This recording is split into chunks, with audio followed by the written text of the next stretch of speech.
These videos will take you through the solutions for the Module 1 practice test. This test covers our first 3 topics on decimals and fractions, measurements and measurement conversions, and applications. To prepare for the test, you should review your notes and the lessons so far.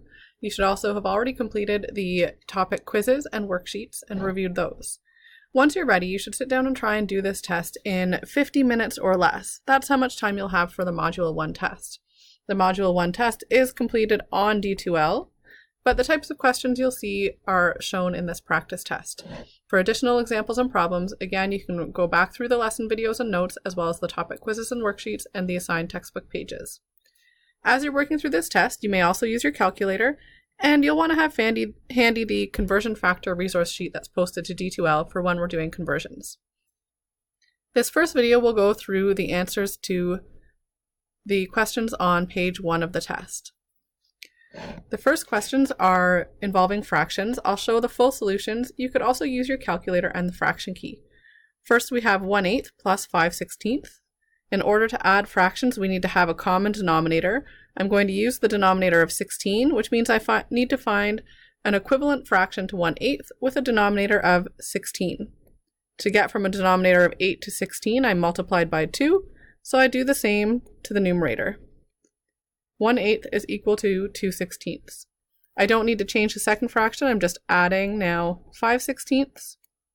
Once we're adding fractions and we have a common denominator, that denominator stays the same, and I add the numerators. So 1/8 plus 5/16 is equal to 7/16. That's reduced to lowest terms. In the next question, I have division, 2 2/3 divided by 1/2. The first thing I need to do is change my mixed number, 2 2/3, to an improper fraction. To do that, I take the whole number and multiply by the denominator, 2 times 3, and then I add the numerator. So 2 2/3 is equal to 8/3. And I don't need to change the second fraction, it's already a proper fraction, so 8/3 divided by 1/2.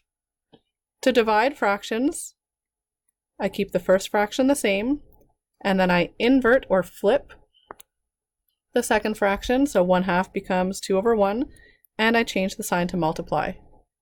Now I can do the multiplication. When multiplying fractions, we multiply across the top, 8 times 2 is 16, and multiply across the bottom, 3 times 1 is 3. I can change this back to a mixed number, would be 5 and 1/3. There are 5 whole groups of 3 and 16, with a remainder of 1/3. We'll continue on with the next question on this page. Here we have a machinist who worked 40 regular hours and 10 overtime hours in a week, and they earned $660. Their regular pay before overtime is $480. So we could calculate how much they were paid for the overtime hours. The overtime pay would be equal to their total amount they earned, $660, minus their regular pay, $480. You could do this by hand or with your calculator and find that the overtime pay is $180.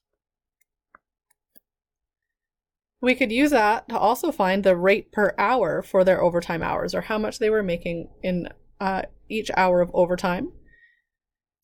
We want the pay per hour. So their overtime pay was 180, divided by their number of overtime hours was 10. Even with the unit set up here, you can see what we're calculating. The dollars per hour, and we're using the information from overtime. So this will give us their rate of pay for their overtime hours. 180 divided by 10 is $18 per hour for their overtime.